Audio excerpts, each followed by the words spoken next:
اسرائیل ایک ریاست، فلسطین ایک ریاست، لیکن بیت المقدس جو ہے، مسجد اقصی، وہ دونوں کے انڈر میں نہیں رہے گی، یہ اقوام متحدہ کے انڈر میں، یہ خود مختار رہے، کیونکہ یہاں یہودیوں کا بھی تعلق ہے، عیسائیوں کا بھی ہے، مسلمانوں کا ہے، سب کو یہاں آنا جانے کی اجازت رہے گی، کسی کے انڈر میں نہیں رہے گا۔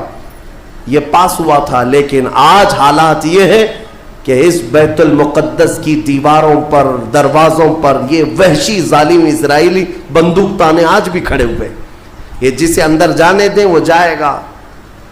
پوری دنیا اپنی آنکھوں سے دیکھ رہی ہے ان کی خیانت، ان کی غداری کو، لیکن کوئی ایک جملہ تک نہیں کہتا کہ اسرائیل دہشت گرد ہے۔ آپ کو میں ایک آنکڑے اگر بتاؤں تو آپ کے رونگٹے کھڑے ہو جائیں۔ انہوں نے فلسطین کے مسلمانوں میں سے اب تک 2.5 لاکھ صرف بچوں کو قتل کیا ہے ان اسرائیلیوں نے۔ آج بھی یہ ڈیٹا موجود ہے، انٹرنیٹ پہ موجود ہے، بڑی بڑی ویب سائٹس ہیں، انہوں نے شو کیا ہے۔ اقوام متحدہ کی بھی رپورٹ موجود ہے کہ فلسطین کے کتنے مارے گئے۔ ان دونوں کی جنگ میں 24 لوگ اگر مارے جاتے ہیں تو 23 فلسطینی ہوتے ہیں، 1 اسرائیلی ہوتا ہے۔ پھر بھی دہشت گرد فلسطین ہے، آتنکواد فلسطین ہے۔ میرے عزیزو، یہ دنیا جو دوہرا کھیل کھیل رہی ہے، اس کو کون بتائے گا آخر؟ وہاں جمعہ کی نماز پڑھنے کے لیے مومنین آج بھی جاتے ہیں، ان پر گولیاں برسا دی جاتی ہیں، لیکن ان جیال مسلمانوں کو ہزاروں سلام جو تلواروں کے سائے میں بھی میرے مولا کی عبادت خشوع و خضوع سے کرتے۔ میں خود گیا اور دیکھا ہوں، چھوٹے چھوٹے سے بچے، 6 سال کے، 8 سال کے بچے ملنے کے لیے آتے ہیں، اور یہ پورے اسلحے میں لیس فوجی کھڑے رہتے ہیں۔ چھوٹا سا بچہ ان کی گن کو یوں گھماتا ہے اور مسجد میں اندر آتا ہے، ایسا لگتا ہے جیسے وہ کھلونے کو پکڑ رہا ہے۔ میرے عزیزو، یہ بھی حدیث پاک کے ذریعے سے میں بتاتا ہوں۔ میرے آقا صلی اللہ علیہ وسلم فرماتے ہیں، میری امت کا ایک حصہ قیامت تک باطل سے لڑتا رہے گا، قیامت تک باطل سے لڑتا رہے گا، اور ان کی مخالفت کرنے والوں کا ان پر کچھ بھی اثر نہیں ہوگا، اور دنیا میں کوئی بلا بھی پھیلے تو اس جماعت پر کچھ اثر نہیں ہوگا۔ صحابہ نے پوچھا، یا رسول اللہ، آپ کی امت کا وہ حصہ کون ہے؟ میرے آقا فرماتے ہیں، بیت المقدس کے آس پاس رہنے والے مومنین کی جماعت ہے۔ ان کی فضیلت میں میرے آقا نے فرمایا قیامت تک لڑتے رہیں گے، قیامت تک، اور ان کی خلاف کرنے والوں کا ان پر کچھ بھی اثر نہیں ہوگا۔ اور ہم دیکھ رہے ہیں، ارے بڑی بڑی عمارتیں ایک بم سے گرا دیا، دوسرے دن ان کے آس پاس ان کی گاڑیاں بھی چل رہی ہیں، دکانیں بھی چل رہی ہیں، بازار بھی چل رہا ہے۔ کل رات کو فائرنگ ہوئی، 50 لوگ بیت المقدس سے اٹھا کر کے لاشیں لے گئے، دوسرے دن جا کر کے دیکھے تو عصر کے بعد عورتیں اپنے بچوں کے ساتھ روٹیاں سینڈوچ کھاتی ہوئی بیٹھی ہیں۔ مطلب یہ ہے کہ نہ موت کا ان کے اندر خوف ہے، نہ ظالموں کے تسلط کا ڈر ہے۔ ہاں، یہ بھی اللہ تعالیٰ کی طرف سے ہوتا ہے کہ مولا جب کسی کا دل کشادہ کرے تو بڑے بڑے پہاڑوں سے بھی انہیں ڈر نہیں لگتا۔ اور ایک حدیث میرے آقا صلی اللہ علیہ وسلم نے فرمایا کہ سید البقاع بیت المقدس، سید الصخرۃ صخرۃ بیت المقدس۔ حضور نے فرمایا پوری روئے زمین کا سردار جو حصہ ہے وہ بیت المقدس کا حصہ، سردار حصہ، اور گنبدوں میں اگر سردار گنبد ہے تو بیت المقدس کا گنبد ہے، یہ میرے آقا نے فرمایا۔ اور حضور فرماتے ہیں تم دیکھنا کہ اخیر زمانے میں سارے لوگ اس زمین کی طرف ہجرت کر جائیں گے، جب ایسی ہجرت کا وقت آ جائے حضور فرماتے ہیں فَلْزَمْهُمْ، تم لازم پکڑ لینا، اس جماعت کے ساتھ چلے جانا، کیونکہ خیر پوری دنیا میں صرف وہی ہوگا اور کہیں نہیں ہوگا۔ اور آج جو حالات دیکھ رہے ہیں نا، یہودیوں کا تسلط ہے، ان کا قبضہ ہے، میرے عزیزوں چند دنوں کی بات ہے۔ میں قرآن سے اور حدیث سے، وقت ہوتا تو میں آج، چونکہ یہ جمعۃ الوداع ہے اور یوم قدس کے نام سے پوری دنیا آج منا رہی ہے، اس لیے میں نے تمہارے سامنے یہ باتیں رکھی ہیں۔ بیت المقدس کیا ہے؟ بیت المقدس کے بارے میں میرے آقا صلی اللہ علیہ وسلم نے فرمایا یہ ہمیشہ بھی یہودیوں کے تسلط میں نہیں جائے گا، یہ میرا یقین ہے۔ دنیا ٹل سکتی ہے مگر میرے مصطفیٰ کا فرمان نہیں ٹلے گا۔ میرے آقا نے اگر فرمایا ہے تو وہ ہو کر رہے گا۔ حضور فرماتے ہیں خراسان سے ایک جماعت آئے گی، خراسان سے. خراسان یہ افغانستان اور ایران کا کچھ حصہ ہے جس کو پرانے زمانے میں خراسان کہا جاتا تھا. میرے آقا فرماتے خراسان سے کالے جھنڈے لے کر کے ایک جماعت نکلے گی اور وہ اتنی تیزی سے بڑھتی ہوئی بیت المقدس کی طرف آئے گی کہ دنیا کی کوئی حکومت اور کوئی طاقت ان کا راستہ نہیں روک سکے گی, اور وہ جھنڈے سیدھے لا کر بیت المقدس پر گاڑ دیں گے. تنصب بإیلیا, میرے آقا فرماتے ایلیا یہ بیت المقدس کی سرزمین کو کہتے ہیں, جھنڈے وہاں گاڑ دیے جائیں گے. اور حضور اکرم صلی اللہ تعالی علیہ وسلم نے یہ بھی فرمایا جب تم دیکھنا کہ یہ یروشلم بیت المقدس دار الخلافہ بن جائے, دار الخلافہ کا مطلب راجدھانی, حکومت کرنے کی جگہ بن جائے, میرے آقا صلی اللہ علیہ وسلم فرماتے ہیں فقط دنت الزلازل والبلایا والامور, حضور فرماتے ہیں تو پھر دیکھنا بڑے بڑے زلزلے آئیں گے دنیا میں. جب یروشلم کو راجدھانی بنا دیا جائے دار الخلافہ, بڑے بڑے زلزلے آئیں گے دنیا میں, والبلایا اور بہت ساری بلائیں پھیلیں گی پوری دنیا میں. یہ وائرس یہ کنٹینیو آئیں گے, یہ مت سمجھنا کورونا چلا گیا, ہاں یہ سب اب کنٹینیو آنے والی ہیں بلائیں. پوری دنیا میں بلائیں پھیل جائیں گی اور اتنے بڑے بڑے معاملات ہوں گے جن کو تمہارے کانوں نے سنا نہیں ہوگا. حضور نے فرمایا. اور یہ دار الخلافہ سے کیا مراد ہے, محدثین نے اس میں الگ الگ بحثیں کی ہیں, لیکن میں آپ کو بتاؤں 2017 میں, ابھی 3-4 سال پہلے کی بات ہے, 5 سال پہلے ان یہودیوں نے اپنی راجدھانی ڈکلیئر کر دی, یروشلم ہے, بیت المقدس ہماری راجدھانی ہے, اور سارے سفارت خانے جتنے بھی ایمبیسی ہیں انہوں نے سب وہاں پر منتقل کرنا شروع کر دیا, اور بیت المقدس کی سرزمین کو اپنا کیپٹل سٹی بنانے کا اعلان کر چکے.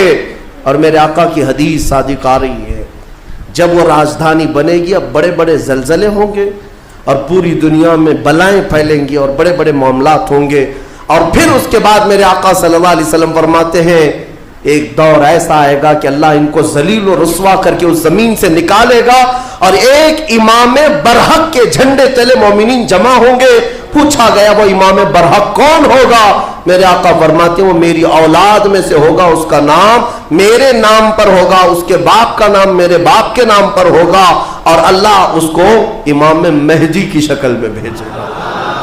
ہاں یہ زمانہ بہت قریب آ چکا, یہ زمانہ بہت قریب آ چکا. میں بارگاہ رب العزت میں آج جمعۃ الوداع میں یہی دعا کرتا ہوں کہ مولا اگر زندگی کی سانسیں باقی ہیں تو امام مہدی کی فوج میں ہمیں جگہ عطا فرما, ان کے جھنڈے تلے مولا ہمیں امن و امان عطا فرما دے, دنیا سے ظالموں کے چنگل سے مولا ایمان والوں کو آزادی عطا فرما, کفار و مشرکین کے تسلط سے مومنین کو آزاد فرما دے.